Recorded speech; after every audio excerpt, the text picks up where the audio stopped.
Hello and welcome back. Today's going to be fun and a bit technical, so grab your color pencils. Probably the most common question I get asked by both artists and colorists is how can I improve my skin tone technique? Oof, what a question. There's so many things that need to be taken into consideration when coloring skin tones. I could spend hours and days talking about it. Instead, I've decided to cover this topic in multiple tutorials, each focusing on one specific element. Today's chapter of Coloring Skin Tones is all about color. I'll be working in my book Nights and Mares Amour on a page called Treasure, showing you all the steps that you can take to arrive at something like this. The secret behind successful skin tone coloring isn't in the pencil brands or finding the perfect color to match the desired effect. The secret is being open-minded about which colors you choose and how you work with them. Most colorists are misled by the visual information they find online. Ideally, we should all work from life for best results, but most of us use the next best thing, the internet. We'll look at photos and try to recreate something similar. When searching for skin tones, though, we often come across something like this. I'm sure you've seen these, if not while doing art research, in makeup commercials for sure. Models organized in gradient palettes. This may be a useful tool for makeup artists when mixing specific pigments for matching complexions, but for artists, this is simply misleading. People don't look like this. In real life, people are colorful and random and unique. There are as many skin tones as there are individuals on the planet, and each is made even more interesting all the time as the lighting and the surroundings change. Take a look at these faces. Notice all the color, not just across the board, but in every frame. Each face has a full palette of colors represented there. In lighter skin, you will see a lot of pink, peach, and orange tones, as well as blue and purple in the shadows. In darker skin, you will notice beautiful lilac and bronze and even gold tones. You can see black on white faces and white on black faces as the light creates reflections and shadows on the surface.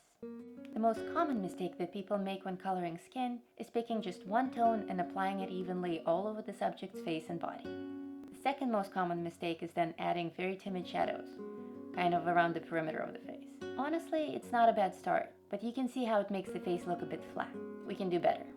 Let's start by changing the light source. I will do a whole separate lesson on directional lighting, but for today, let's just say that my girl will be illuminated from the right, with a single light source like the setting sun. Keeping in mind the shape of the face, I will mentally note where the light will be cast, and which part of the face will remain in shadow. When creating line art, I make sure to give my colorists enough hints to understand the three-dimensional shape of my characters, by adding little sketch marks here and there, like the thin lines you can see on the neck, the cheekbone, the forehead, and of course all the little shading marks around the eyes, all gently suggesting potential shadow placement. I want my character to have a soft, ivory-colored skin tone, but I won't be using just that one color for my effect. Instead, I'll use all of these colors to gradually build up the illusion of pale skin lit from one side by the setting sun. So how did I arrive at this particular color palette? Well, I know that I have a strong light source coming from the right. This tells me that the skin will be very well lit on one side of the face and poorly lit on the other. So the real skin color will be distorted by light on the right and hidden in the shadows on the left. Actually, the only place where the true skin tone will appear is where light meets shadow. So on the dark side of my spectrum, I picked 3 tones of brown. In the middle, I will use some peach and yellowish tones. And on the brightest end, I will use white, which in this case will be the white of the paper. I'm also setting aside 4 dark, cool tones for the shadows and 3 vibrant reds for lipstick and makeup. It's important to say that you don't need to have the full 150 pencil Prismacolor set to successfully color skin. All of the effects that I'm showing you here can be done using any brand of pencils, as long as you have brown, peach or pink, yellow, blue, and red colors. Your palette will be unique, as will be your coloring. And that's what art is all about. But for those interested in the exact pencils that I'm using, I will name them one by one as I color. I start with one of my softer brown tones. I use this color to gently establish all the areas of the skin that will be in shadow. This is my middle tone. Every color from here on will be either darker on the shadow side or brighter on the light side.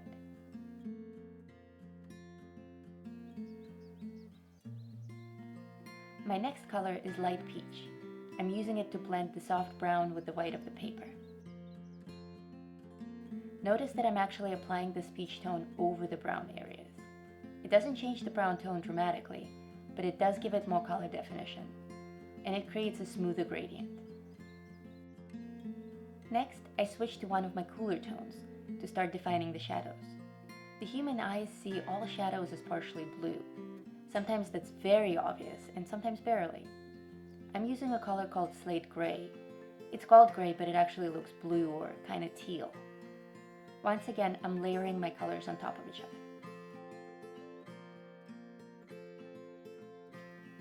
Now I switch to the light part of the skin again. I like to jump back and forth between light and shadow as I balance my coloring, instead of creating a gradient from dark to light. This method just gives me more flexibility. I can adjust parts of the coloring as I'm working, watching the character take shape. And now, as you may have guessed, back to a dark color.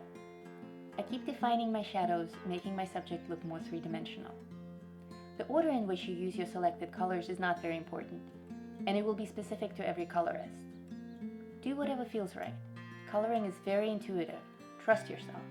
Don't sweat making a mistake. Keep adjusting your colors and your gradient as you move forward. For me, jumping back and forth between dark and light tones works best because I feel that this way I have the most control. Now I switch to peach and start suggesting that golden sunlight effect that I'm going for.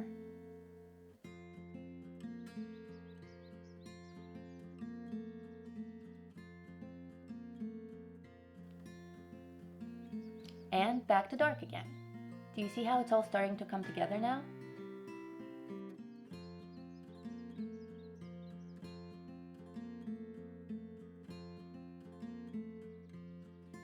My favorite tone to use in skin coloring is this deep purple. I use it almost all the time. It may seem a scary choice, but when used delicately and over several layers of already established colors, it gives the skin a very attractive shadow effect. Don't neglect your blue and purple tones in skin coloring. They're your friends.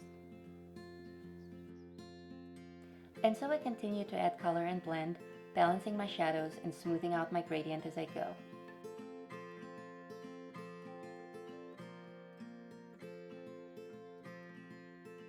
Finally, I add the red tones to the lips and the eyelids.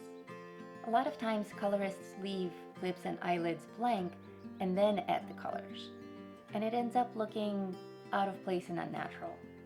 Color the lips and the eyelids with the same skin tones as the rest of the character first, and only then apply the makeup. Trust me, it makes a huge difference. You may not consciously realize that that red has a layer of peach underneath, but your brain registers it, and it just looks more natural. Layers are the key to successful coloring. Now you may say, Lisa, but this looks way too dark and high contrasty. That's not ivory colored skin at all. And you'd be correct. By itself, surrounded by all the stark white of the page, this skin effect looks a bit jarring. But let's see what happens when we add the hair color. All of a sudden, these shadows don't look so dramatic, do they? But what about adding the rest of the details? Much better. Now the whole composition looks well balanced. Adding the bright red jewel accents the red makeup. There are a lot of golden tones in the dress and the hair. The background has the same blue tones as the shadows of the face. Actually, I used pretty much all the same colors to complete this page, adding just a few extra golden tones to the hair and the fabric. You see now how coloring the rest of the composition changes the perception of the skin tone. Because the face is usually the most important part of the drawing, colorists, myself included, tend to start with it. But because we work on stark white paper, it's easy to be timid with the skin tones. Afterwards, when we add bright colors all around it, suddenly the skin looks dull, flat, and kind of unnatural. There are several ways to avoid this. First, you can follow my technique of pre-selecting your entire skin tone color palette and sticking to it, trusting that it will make sense once the rest of the page is complete. Second, you can start with the background. Establish all your bright colors, and then match the skin tone to the rest of the page. And third, you can gradually apply layers all across the page, skin tone and background at the same time, building it up layer by layer. Neither method is necessarily better or worse. It's all very personal. See what works for you. And don't forget to share your colorings in my Facebook group, Talm, The Art of Lisa Mitrakin. Also, if you're interested in seeing the complete footage of this page being colored, background and all, with my commentary on every step, I will be putting up a 45 or so minute tutorial on Patreon. I've put the links to Facebook, Patreon, and my books in the video description for you. Don't forget to give this tutorial the thumbs up if you liked it, subscribe to my channel, and share it with your friends. And most importantly, try out my techniques and let me know how they work for you. Before I go, I want to give a quick shout out and thank you to my newest subscribers. Vittorio Federici, Enis Guerrero, Mark Vinci, Kelly Callahan, Emily Snyder, Piper Vlar, Edie Coleman, Selena Z, Rolf Cowell, and Pam Freeman. When you subscribe to my channel, you help me reach more like-minded people. So thank you guys for your support and all the feedback. I'm Lisa Mitrakin. Thanks again for watching. I'll see you in the next video. Bye!